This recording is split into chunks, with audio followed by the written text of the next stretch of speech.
여러분, 안녕하세요. 혹시 이런 경험 있으신가요? 친한 친구와 밥을 먹고 계산할 때 꼭 불편한 말 한마디 던지는 사람. 야, 지난번에도 내가 냈잖아. 너는 항상 돈 계산에서 빠져나가려 하지? 그 순간 괜히 밥맛이 뚝 떨어지죠. 오늘은 친구와의 관계를 깨뜨리는 결정적인 말과 행동들에 대해 이야기 나눠보겠습니다. 관계는 작은 말 한마디에서 무너집니다. 밥값을 내는 건 단순히 돈의 문제가 아니에요. 그 안에는 배려, 신뢰, 그리고 마음 씀씀이가 들어있습니다. 그런데 만약 매번 계산할 때마다 돈을 강조한다면 상대방은 이렇게 느낍니다. 내가 단순히 밥값으로 평가되는 건가? 우린 친구가 아니라 이해득실로만 만나는 사이인가? 결국 좋은 시간 보내려고 만났다가 찝찝한 기분만 남게 되는 거죠. 어떤 분은 이런 경험을 하셨습니다. 30년 동안 함께 울고 웃었던 친구와 밥을 먹고 계산하려던 순간 친구가 말했죠. 너는 왜 맨날 얻어먹으려고만 해? 그 말에 너무 큰 충격을 받았습니다. 평생 믿어왔던 우정이 그 한마디로 산산조각 나버린 거예요. 사실 그동안 자신도 많이 냈고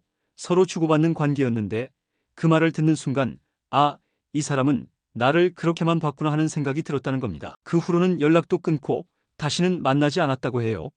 30년 우정이 무너진 건 돈 때문이 아니라 말 한마디에 담긴 속마음 때문이었습니다. 밥 한 끼 값이 크다고 해도 몇만 원입니다. 하지만 그 몇만 원 때문에 잃을 수도 있는 건 수십 년 쌓아온 신뢰예요. 친구와의 식사는 단순히 허기를 채우는 자리가 아니라 서로의 마음을 나누는 자리이기 때문이죠. 그래서 밥값을 대하는 태도는 곧 관계를 대하는 태도라고 할 수 있습니다. 오늘은 내가 낼게, 다음엔 내가. 이렇게 하면 신뢰가 쌓이지만 너 왜 안 내? 또 피해가려고 하지? 이런 말은 관계가 깎입니다. 그럼 좋은 관계를 이어가는 사람들은 어떤 태도를 가질까요? 계산에 너그럽고 누가 내든 크게 개의치 않습니다. 주고받음이 자연스럽다, 한쪽만 계속 내는 게 아니라 흐름이 있습니다. 돈보다 시간을 소중히 여겨서 오늘 즐거웠다 라는 말이 먼저 나옵니다. 결국 진짜 친구는 밥값이 아니라 함께한 순간의 가치를 더 중요하게 생각합니다. 만약 여러분이 오랜 친구와 밥을 먹는다면 계산할 때 이렇게 해보세요. 오늘은 내가 살게.